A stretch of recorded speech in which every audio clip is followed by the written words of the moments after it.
Hello, and thank you for joining another episode of Freedom Before Fi. Now, I'm super excited because we have none other than Jess from the Fioneers on the show today. If you don't know who Jess is, please feel free to step out of the rock you've been hiding under for the last 7, 8 years. But just in case you didn't know, Jess is one half of the Fioneers, which she started in 2018 with her husband Corey. It's an award winning platform where they help you design a life you don't want to retire from. They coined the term slow-fi, which is a philosophy of taking a slower, more enjoyable path to fi.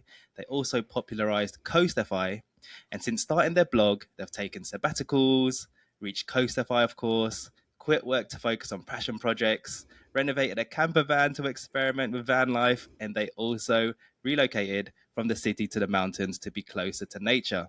And what I love about what they've done is they've gradually designed a life they absolutely love while still on their journey to FI. And life design is exactly what we'll be focusing on today. So, Jess, a very warm welcome to the show. How are you? I'm awesome. Thanks so much for having me. Yeah, no, I appreciate you for you jumping on the show. I'm really excited for today. So, just to begin with, what's been keeping you busy at the moment, Jess? Yeah, so we are about 3 weeks away at the time of recording this from heading out for a 3-month trip in our camper van. So we are getting ready for that and we're fixing all of the things that we've realized are broken. So we're going to, take care of all that before we leave. Awesome, awesome. And I know we say like you've gone full time into sort of doing your passion project, but it's not exactly full time because it's like I think you mentioned previously in like other podcast episodes, it's only like it's like 20, 25 hours a week. Is that right? Yeah, exactly. So the focus lately has been get ready for the trip. We're also focusing on preparing for and filling the last few spots of our Tahoe retreat that'll be happening in May. And then, just dealing with some like personal, like in health and fitness kind of stuff before we hit the road. Cause that's a lot harder to do, when we're there. So yeah, but work wise, working 20 to 25 hours a week, running groups, planning for the retreat, all that stuff is a lot of fun. Awesome. And then so when you're sort of working on the part time stuff, doing obviously your the Pioneers and stuff, what do you kind of like to do when you're not working on Pioneers? What do you guys like to do? Mm-hmm. Yeah. So we love to spend time outside.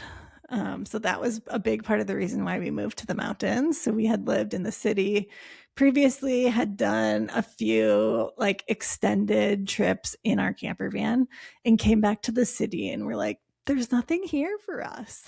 Like we love to go hiking and stand up paddleboarding and we like to be even out hiking in the winter and snowshoeing and all of that. So that was a big part of the reason why we ended up moving to the mountains so that we could have nature and outdoor activities as part of our daily life versus something we needed to like go on a trip to do. And so that's a big focus for us. And then we like to, we have a dog and I like to read. We play board games. It's been a really cold winter, so we have been embracing some more indoor activities as well. Oh, amazing. So I think you've posted on like Instagram of what your new place looks like in the mountains. And I think back in UK we Mm-hmm. call it a chocolate box house because it's like your quintessential sort of traditional Mm. sort of square like house, and it just Yeah, looks really yeah. cozy and cute. Yeah, yeah. Well, and so we went from living in Boston, which is a pretty big city, to a town of 2,000 people. So our town it's really small. We are like close enough to other towns that have like a real grocery store and like a pharmacy and there's a hospital. But in our little town is just 2,000 people and we have our little house in, the middle of the forest and it's awesome. We love it. That sounds ideal. All right. So just so obviously today we're going to be focusing on like sort of life design and that sort of process. But before we get to that, I know people listeners love to know about just general like sort of FI progress. I wonder, Jess, Mhm. if you don't mind, could you share kind of like what is your current FI stage, and then what's your overall goal and your sort of your Mm. strategy? If you could just share a little bit about that, that would be great.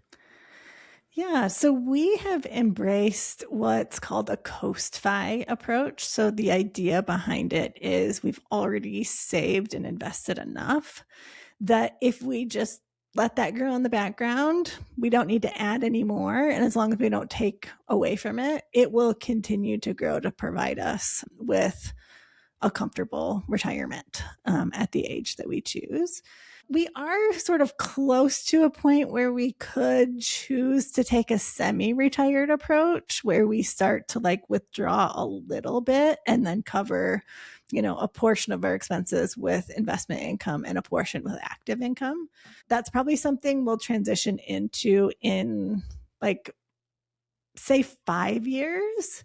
Whereas right now we have a lot of like large expenses that are coming up. And so we want to make sure that we're covering our full expenses for probably the next 5 years. And then at that point, if we want to, we can scale back to do the semi retirement thing where we start to withdraw a little bit from the portfolio. Oh, awesome. And in terms of like percentage of, let's say, you have this overall goal eventually to get to FI, in terms of percentage wise, how far are you along the way? Can you Oh share that, gosh, it's or just a like really rough finger in the air it's one? it's funny because I'm not sure I know it off the top of my head because it's like we're at this place where we enjoy our lives. So we're not like really like caring about the finish line or like what percentage are we there. And I think it all really depends on like how much are we going to want to spend in the future. Like if we spend at our current level forever, like we'd probably be, I don't know, 70% maybe. So like getting closer, but I'm still not total, like I'm not totally sure what, like, it's funny to be a like FI content creator and be someone who's like, I don't actually know what my FI number is. Um, you know, yeah, Yeah, like, and but that's but absolutely it's sort fine. of like, doesn't matter. Like, I know Mm, like, I will reach FI eventually. I will like it's really inevitable that I'll get to a point where I can fully retire someday you know, before a like traditional retirement age. And so it doesn't really matter, which is yeah, kind of weird to and say. and and I think that's actually the point, because I had a similar conversation. I think Justin Peters from FI Minded. I think he Mm-hmm. was on he was on your platform previously as well. So we were having a similar conversation. We're like, I know when we start in the journey, when you find out about FI, we're like, oh yeah, we get excited. We're like, yeah, yeah, and like 8, 10 years or 12 years, whatever it is, we could get to you know FI, and that would be amazing. And then when you go through the journey, especially when the more milestones you hit, you kind of get to a point because you've kind of, which we'll get onto a minute, about designing your life, choosing things that you love doing throughout that journey, and you kind of, that end goal gets a bit blurry because you're already doing that stuff like earlier, which was, Mm-hmm. to your point, all the things you're doing, and you're like, you kind of not really forget about it, but it kind of becomes secondary. The whole Mm-hmm. like Yeah, that yeah. target. So you're like, oh yeah, don't worry, let's just enjoy what we're doing now, because ultimately that's what FI is about, isn't it? It's Mm-hmm. about Yep. getting enjoyment, getting to that point. Because when you do get to FI, you do all these things that you want to do. But what I love what you're doing, Jess, is you're taking elements of things in FI, what you like to do, and bringing it closer, doing it now, and just putting it into your life now. So it's like you're already living it. You're kind of Mm-hmm. living those elements now. So yeah, no, I totally agree, and 100% with you on that one. so, Mm-hmm. so before we get onto life design process, why would you say it's important for someone? Why is life design important for someone on their path to FI, like someone that's thinking about getting to FI in the future? Why is it important? Yeah. I think it's important because, I mean, when I think about it, the whole point of financial independence is to have freedom and build the life that you want. Right? Like the point isn't you're not going to get to a number and like automatically be happy and joyful and all your problems will fall away, right? Like, no matter what, you need to create that life that you want. And then there's actually examples of so many people who pursued financial independence and thought that the numbers were all that mattered, and they reached their financial independence number. And then they were even more depressed because they thought it was going to make them happy and it didn't. And then they sort of, come back and say, like, I wish I had taken a slower path. I wish I had experimented and figured out who I was and what I wanted and what my values are and what I enjoy along the path, rather than just pushing so hard until the end. And so that's one reason why we started this platform and started down this path ourselves, is that we were, sort of coming to learn about financial independence at the time that really that first wave of people, I would say the first wave of FIRE people were like retiring early, right? So we had like Carl Jensen, and we had like the Mad Scientist, and those are even like some of the things that Tanya Hester has said. Her blog was Your Next Life, and she wrote the book Work Optional, wasn't it, Tanya? Work Optional. Yeah. Thank you. Yeah. Right, a lot right reached financial independence, and we're saying, like, there were things I wish I would have done differently along the path. And so we really took that to heart, to say, okay, how can we both pursue financial independence and design the life that we want along the way? Because I don't think it's an either or, it's a both. And so that's what we really committed to. And I think it's important because, we don't want people to get to whatever financial milestone and say, like, to look ahead and say, this financial milestone is going to make me happy, when we know that it won't, right? And that there's work that we need to do to build the life we want all along that path. Yeah, exactly. No, I totally agree. And also, I think sometimes when people do end up retiring, they're not even sure what to do. They get bored. They're like, oh, what am I doing? Mm-hmm. So if you do life design on your way there, you kind of find out Yep. the things you do like, and by the time you get there, you just Yep. continue doing it. You don't have to exactly. think and get bored.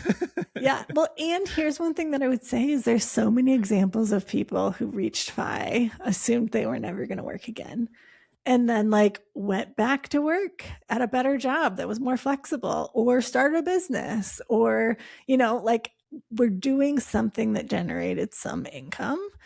And so then I look ahead at that and say, like, wouldn't it be a shame if I were to like push myself to reach full financial independence just to continue making money in the future? If, like, let me figure out what I would want to do and how I might want to make money post FI.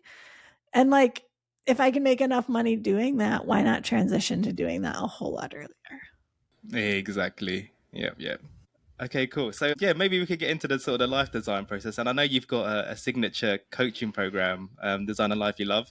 So I was wondering whether we could use that as like a backdrop or as a framework, and we could kind of take listeners step by step through what that looks like. So I know it's a 4-month course, is it? Yeah. Yeah, take it away. Sure. Maybe explain the background behind it and the format and general how it works. So I guess the first thing that I can start with is really the lifestyle design process is the backbone of everything that we do and everything that we teach, right? So it's everything that we do on our YouTube channel, everything we do on our blog, everything that we do in our coaching programs and our retreats.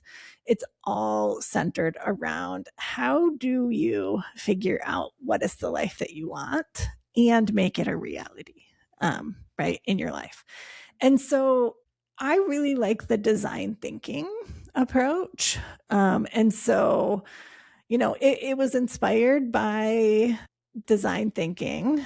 And some of of the Designing Your Life framework from Stanford University, though there's additional elements that we've added into that, particularly from like a FI perspective as well. But from my mind, the lifestyle design process really has three distinct stages. So the first stage is where you're creating your compass, right? You're figuring out, what do I really want? What are the elements of my ideal life? And how will I know that I'm heading in the right direction? Right? So that's stage one. Stage two is dreaming big and figuring out, what are these like wild what ifs, these ideas and inklings that we've had in the back of our mind, right? Or completely new ideas that we brainstorm that could be really fun and exciting and awesome. And then, so from there, we come up with a whole bunch of different ideas and possibilities. And then stage three of that lifestyle design process is experimentation. So it's how we then take this big pie in the sky idea that likely feels so different than what life looks like at the moment, and say, how do we translate that into a small action that we can start to take this week and this month and this year to start making that big idea a reality? And we call it experimentation because really the focus is on learning, and it's this curiosity that pushes us forward versus like having a goal and a concrete plan, right? I think we have an exploration plan and we experiment our way forward. And then it brings us back through this lifestyle design process because it's really a never ending thing. And so when we experiment, we then refine those elements of our compass, right? Through the experiences that we have. And as we take action, we build our confidence, which allows us to dream bigger. And then we continue that experimentation process. So lifestyle design really is, let's say, a lifelong process that we just continue going through, right? Again and again and again and again. And that's the process. So in my group coaching program, then I'm bringing people through really their first iteration of that full lifestyle design process, so that they then have the tools to continue moving forward with that in the future. Nice, nice. And I think if anyone's looking at this framework sort of visually, it's like a circular, it's a cycle, isn't it? So as you said, Mm-hmm. the Yep. three phases, sort of your compass, and then when you get to experimentation, like you get feedback, as you said, you learn. All right, Yep. start again if we need to. We could pivot, and then Yep. you start the process. That's what I love about it. And Yep. yeah, that's great. Exactly. So I went through this process for myself in 2019. So before I started my group coaching program, I brought a group of women together as like a beta test for it. And I fully participated in that process. So the process of creating my compass, I think of that as like, it's my what, my why, and my how. What are the things I absolutely love to do? What are my core motivations and the things that really drive me forward? And what are the conditions that I need to thrive? Right. So, how do I carry out my what and my why in a way that feels really good and life giving? And so, through that, I identified several things, right? I identified like outdoors was something that I really love to do, travel, exploration. Couple important aspects of my why are, one, I really want to help people become better versions of themselves, and more of like who they really are, and sort of pulling back the layers of like the societal scripts. And that's always something that I've loved to do, even when I, was working in HR, and I really wasn't supposed to be doing that. I was supposed to be like retaining people at the company. But I was like, I got to help you like reach your personal goals. Um, so that's one thing. And then another thing that I've learned about myself is really like, I have this focus on just experiencing and appreciating like beauty and wanting to like seek out awe inspiring experiences. And so that's related to like the exploration and the travel, and then really realizing like what do I need to make this work for me. And I am someone who tends toward being like high stress, high anxiety. And so I need to work fewer hours and have downtime and have blank space in my days. And I'm an introvert.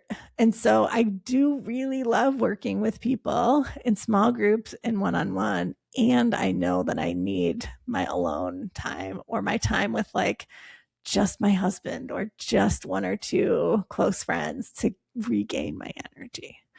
And so recognizing those things, really allowed me to then, use that. So when I'm working with clients, then we're creating this compass, right? Your what, your why, and your how. And then we're using it in two ways. So one is it's a lens by which you can evaluate opportunities that come your way. So you can say, does this align with the direction that I have articulated that I want to go?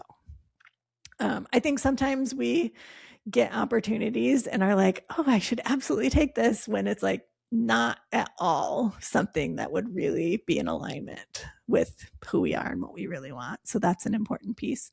And then the second thing is it helps you use it as a launching point to dream big and to brainstorm a whole bunch of new options. And so with the group, what we do is we brainstorm like, what are all the different ways that we could bring the what, why, and how together in like different activities, different like possible jobs, like, passion projects, like what ideas do we have?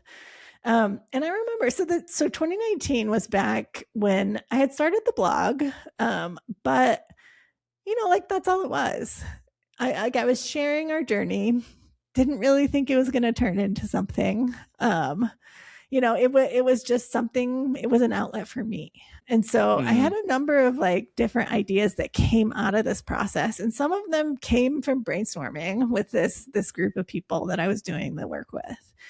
And, there were several ideas. I had a couple different possible business ideas. So one was doing salary negotiation coaching, which, like, looking back, I was not excited about that, but I thought it was like the business that was going to make me money kind of thing.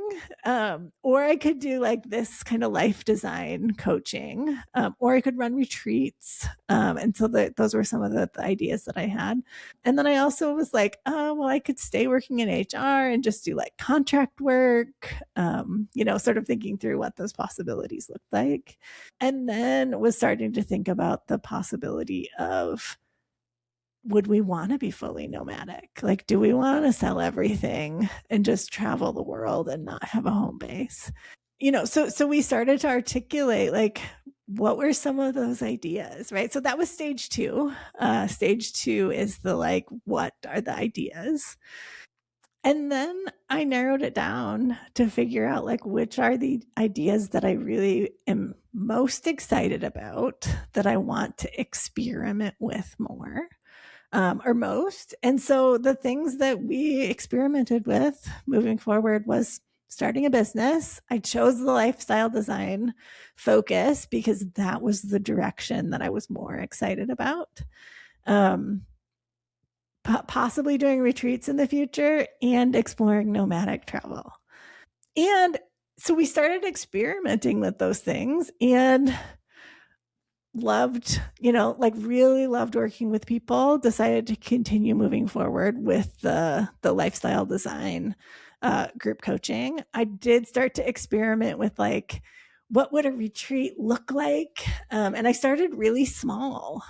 I started by like hosting a meetup in my local area. And then COVID hit like 2 weeks after I hosted that first meetup. And so, that was one of those situations in which it was like, okay, well, this is probably something that's going to be put on hold. And it was for a couple of years before I picked that experimentation back up again.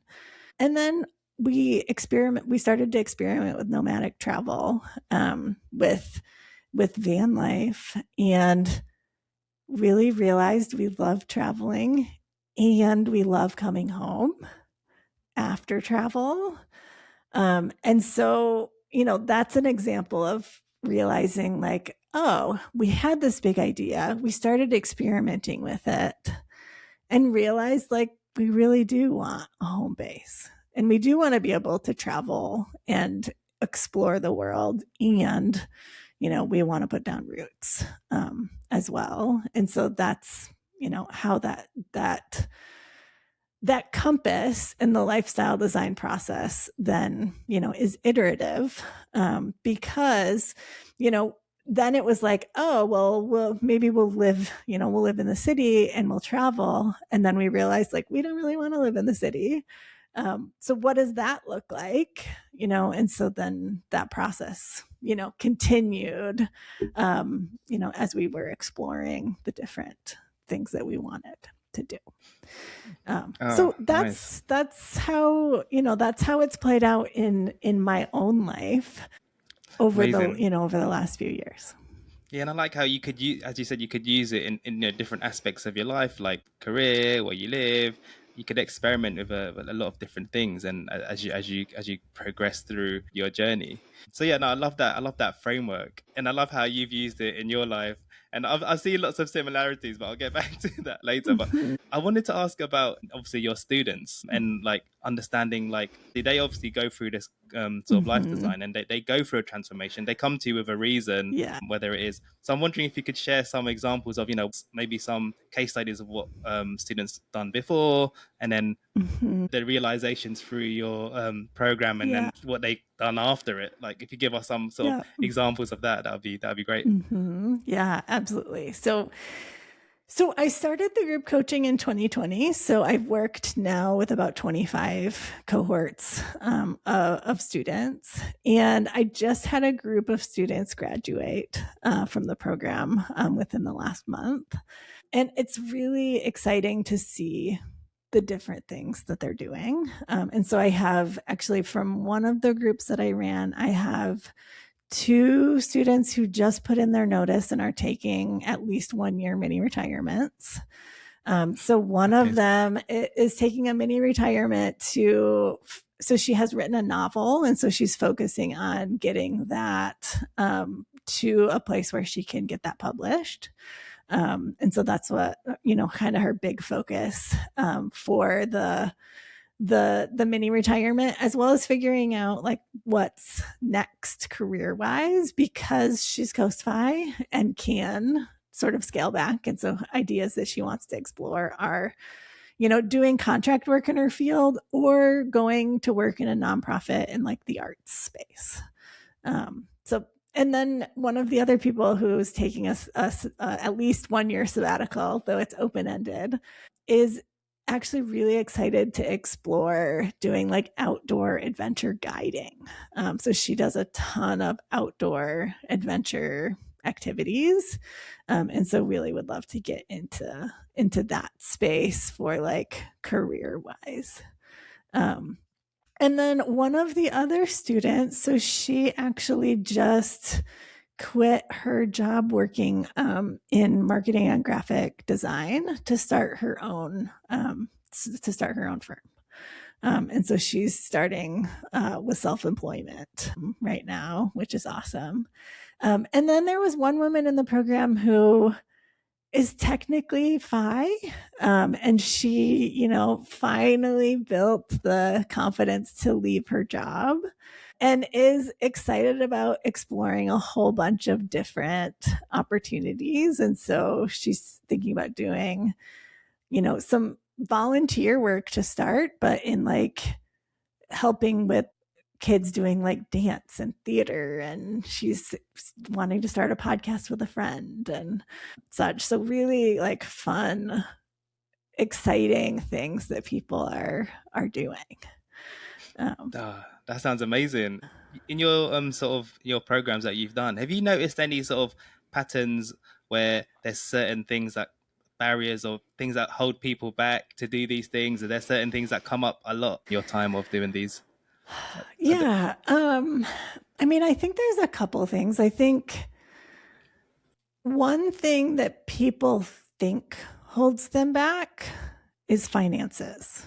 Like if somebody was like, "Oh, I would absolutely love to take a mini retirement," or "I would love to start my own business," or "I would love to, travel around the world for a year," or like there's so many different. I want to work part time, right? If people were saying that, you could ask them like, "Well, what's holding you back?" The first response that people have is usually, "Oh, the money."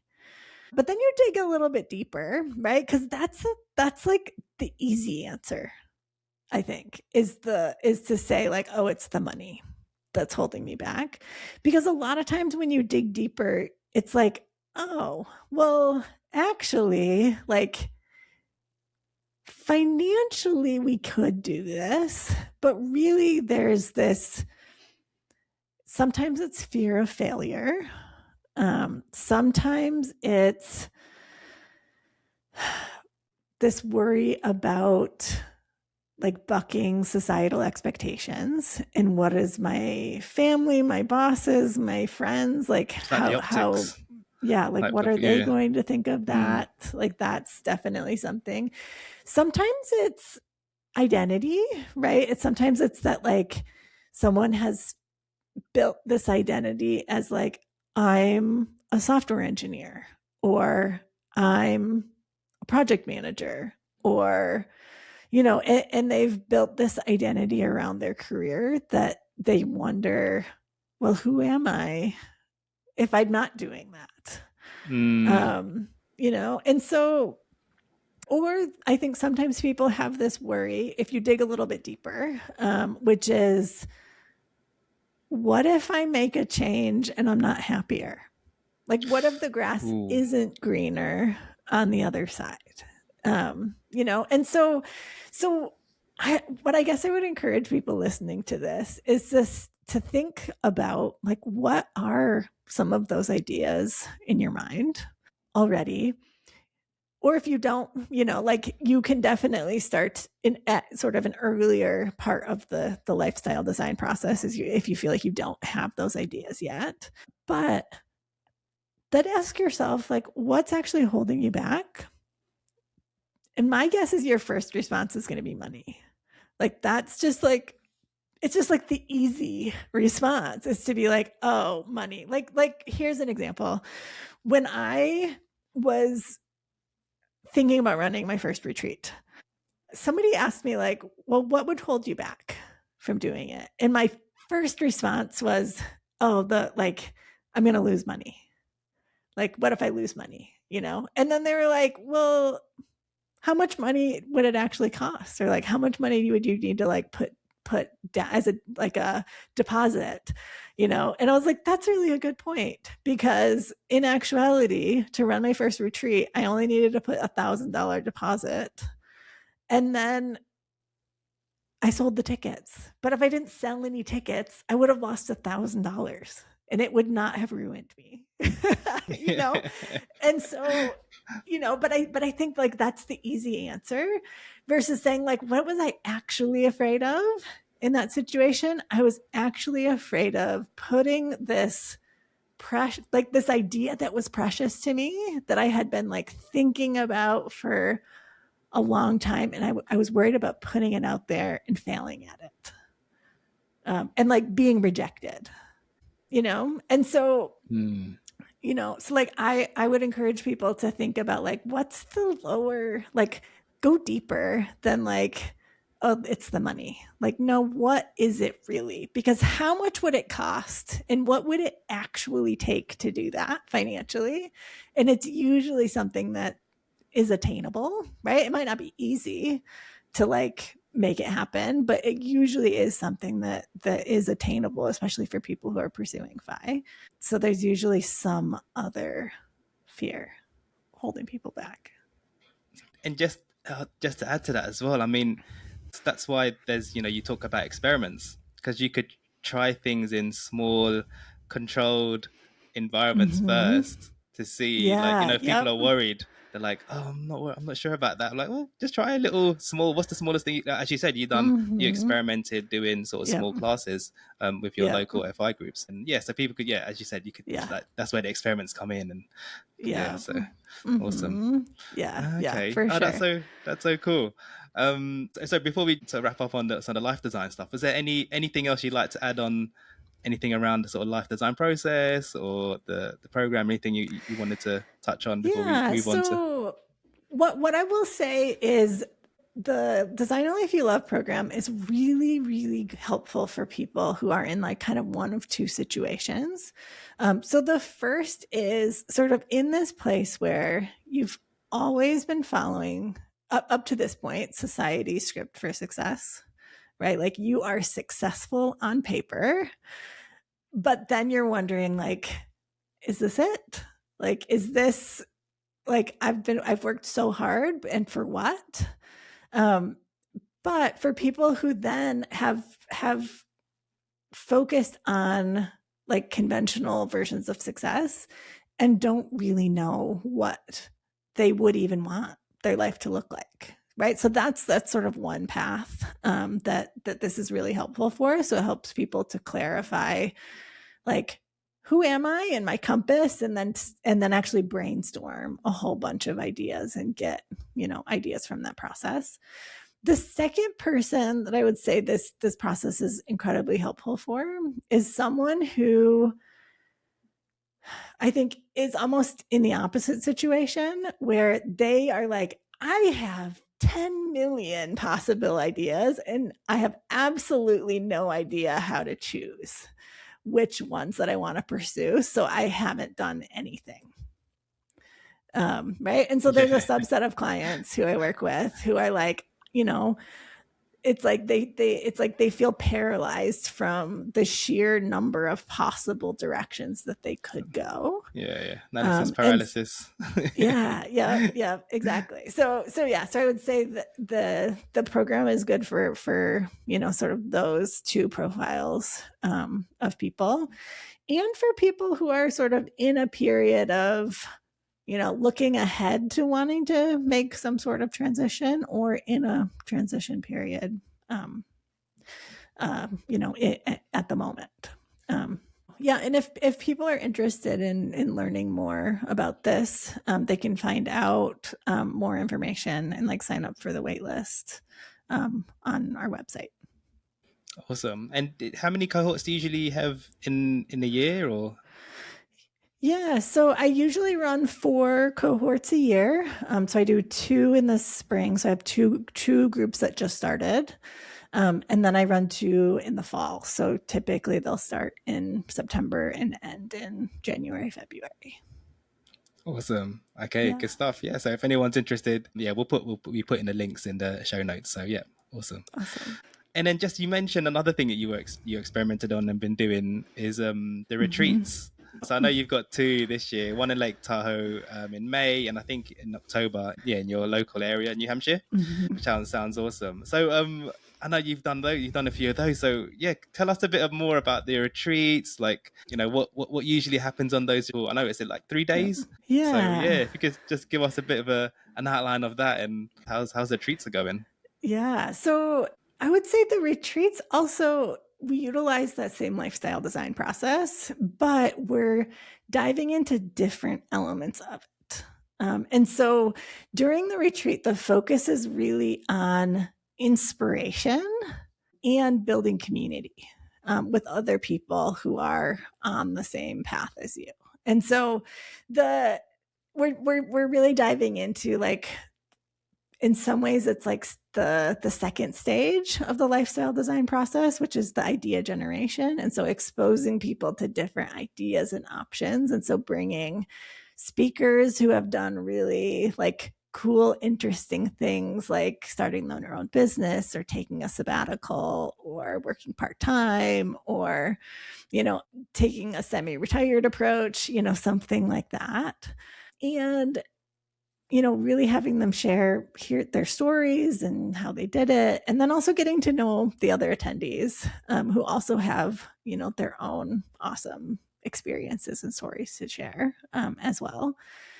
So that's some of the focus. And then, the focus is on what do we want to explore and how do we experiment with it, right?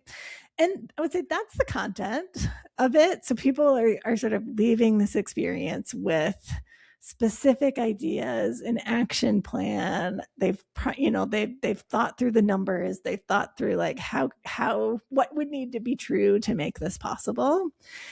And we've done a lot of just fun activities and relaxing in a beautiful location. Because I think it's really important to step outside of our day to day, like routine to really gain insights about how we want to move forward. I know for me, most, if not all of my like big aha moments in life have been when I'm like off the grid, like outside of my normal routine. Yeah, I'm the And so same. that's the experience that we're trying to curate for people, but in a beautiful location with like water and mountains and, a place where you want to just sit outside and, look across the lake at the mountains or go for a hike and have a conversation with someone that you met who has, a similar background to you. And so, yeah, so there's this combination of both some programming as well as just space to relax, get to know people, and step outside of our routine to gain some more clarity. Yeah, and there's something about, for me anyway, there's something about nature that just helps you like get insightful and ideas Mm-hmm. generation. Yep. And yeah, it's just something calming and relaxing of being in Mm-hmm. nature. And when you're doing it with a group of people, of like-minded people with different ideas, Yeah. I could just imagine the Mm-hmm. energy and the buzz. Mm-hmm. So Yeah. yeah, And I think, yeah, I mean, I feel like one of the most important, well, one thing that I was just thinking about over the last couple days is that like you can treat this journey as like a solo sport or as like a truly collaborative team effort. And I was thinking about this as in terms of like I've been watching a lot of the Olympics over the last few weeks, and Corey got really into curling, like, which is just like, it's such, I mean, in some ways it's like such a funny sport. But once we got into it, it was like, it is so strategic. It is so like, there's so much communication and collaboration and like encouragement that's happening amongst that group mm, of people. Um, right. So you have that on one end of the spectrum. And then the other end of the spectrum um, was the monobob. So like the single person bobsled. Who like there's this one person who's just doing this like explosive start to push this like 400 to 500 pound sled like to get it started and get down the track, and they're doing it all by themselves and they need to generate all of that momentum themselves. And it made me think of like, sure, like I might, when I'm watching someone else, I might be like, ooh, that's exciting to like watch the person have the explosive effort and do the monobob and do it all by themselves.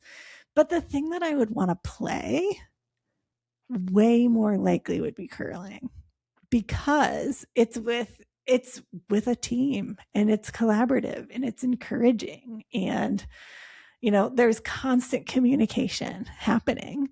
And if I think about that in terms of like the FI journey, it could feel really isolating. We could be trying to do a monobob and like pushing this 400-pound sled all by ourselves to like get down that path, and then having to like, almost having people in our lives like trying to hold the sled back from going down the track because they're saying you're making a terrible decision, or why would you do that, or like why are you going off this path. Or you could be pursuing financial independence and designing the life you want in this really collaborative way where you have people who are not just, aren't feeding your fears, right? You have people who are saying, that's an awesome idea. And how could you dream even bigger? And what would need to be true to make that possible? And what are you worried about? How can we work through that together? And so for me, I know in my journey, I think the most life-changing part of it is having people around me who encourage me and push me forward.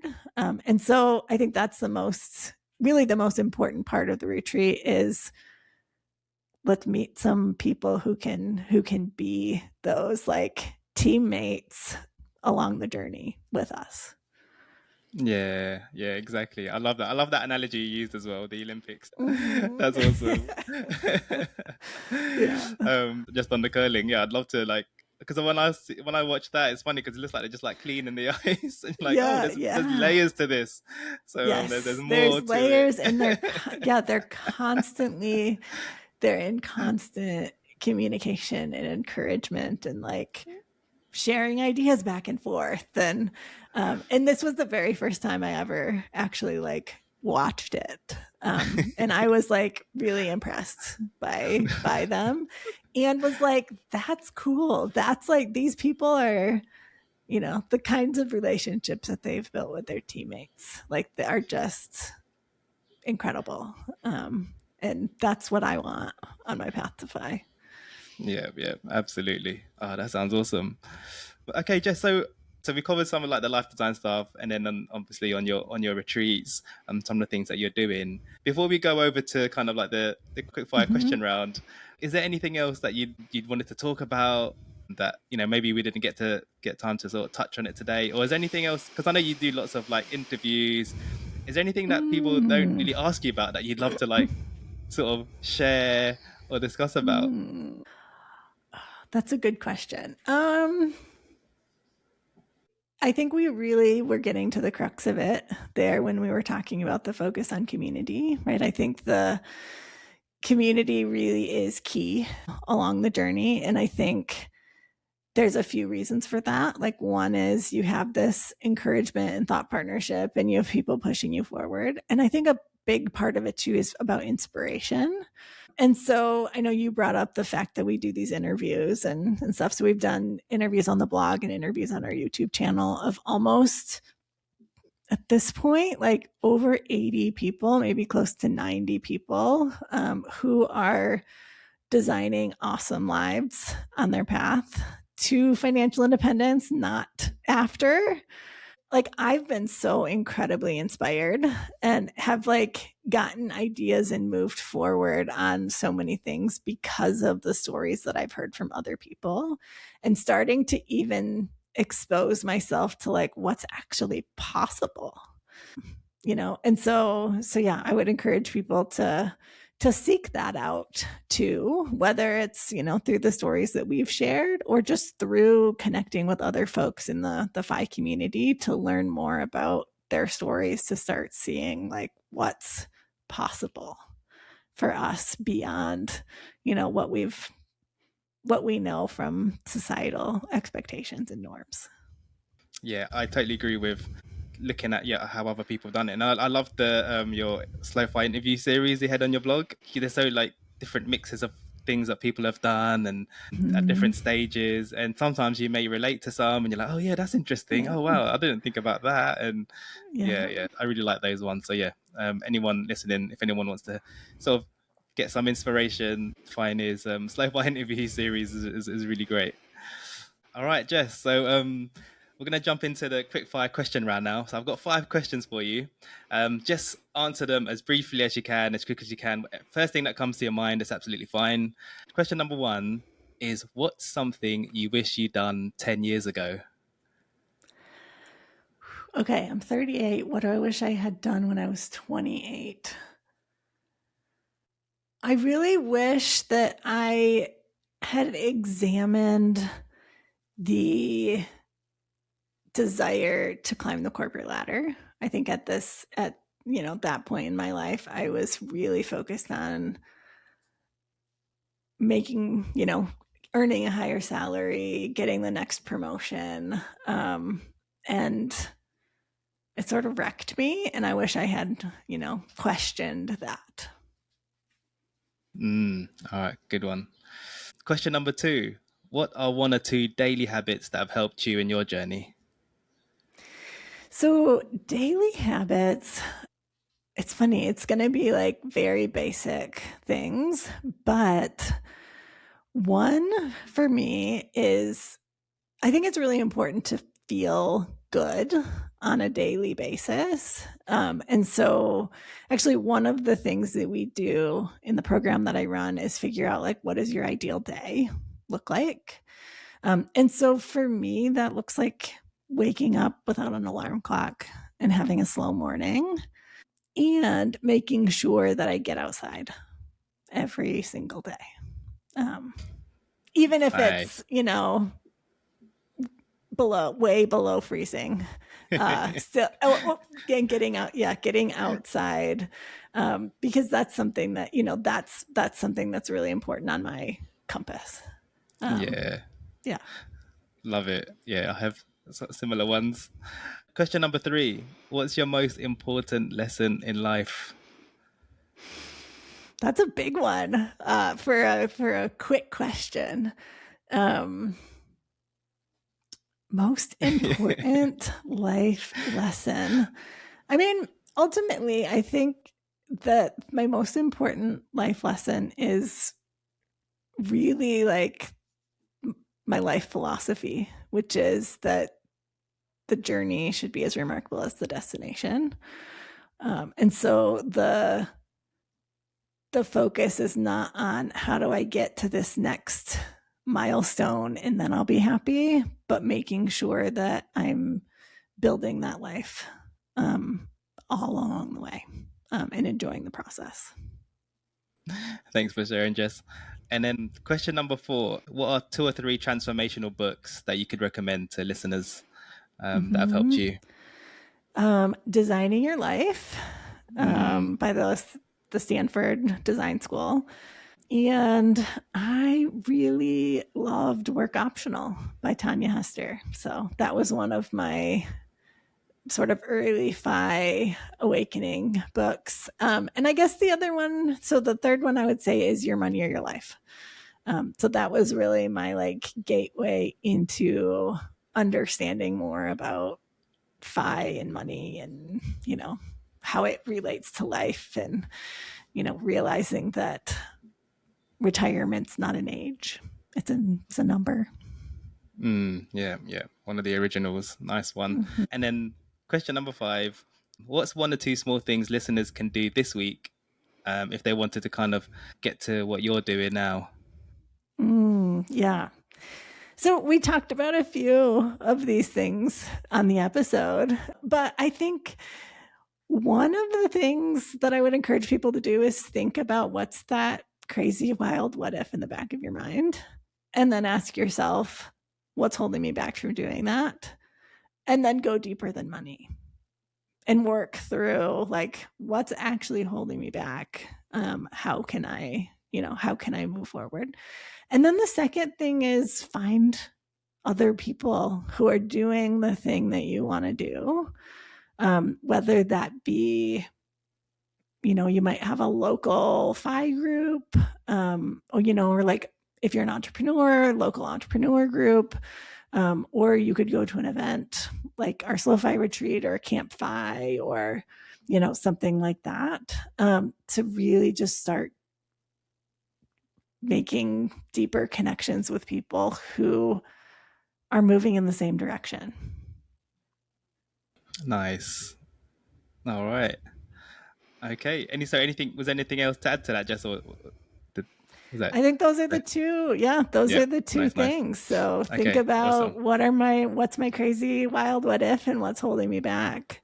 Fantastic. And building starting to build a community of people who help push you forward. Nice one. Well, Jess, thanks for doing the quick fire question round. I know some of Yeah. those are a little bit deep, but you absolutely smashed it. Well done. Yeah, good stuff. All right. So, is there anywhere else? I know we mentioned a few sort of places we could send the listeners to. Is there anywhere else you'd like to sort of mention? If anyone wanted to sort of get Yeah. involved and sort of collaborate or anything like Yeah. that? People can find out about our coaching and retreats on our website, which is thefioneers.com. And then our blog is there as well, though we currently are creating content mainly on YouTube these days. And so people can find us on our YouTube channel as well. All right, and just Jay, before we end it, I'm just curious to know what's next with Fioneers. I think I did read in your Instagram. Did you mention there might be a book in play or something? Is that Can I ask Yeah, that or can I not ask there will that? eventually be a book.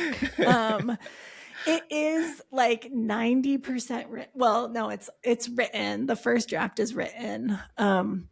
But last fall and early this spring, I like Corey and I've both been dealing with some like health stuff, and I was experiencing a little bit of burnout. And so part of the like, I get to live the life I love, not the life that's expected of me. Is I put the book on hold, and said the book is staying on hold until I feel like I have an abundance of mental energy. So I don't know exactly when that's going to be, if it'll be later this year, or come 2027. But there will eventually be a book, but I'm going to wait till I have an abundance of mental energy to move forward. Awesome, yeah, and Yeah, it sounds great, and yeah, I'm sure we're all anticipating, and yeah, and if when it does ever like come nearer the time, we'd love to have you back on and talk about the awesome. talk about Yeah, I would absolutely love that. it. Nice one. All right, Jess. Well, thank you very much for your time today. Really appreciate it. Yeah. Hopefully I'm sure we'll catch up again at some point. Mm-hmm. And yeah. Thank you. Yeah, this was awesome. Thanks for having me. Thanks, Jess.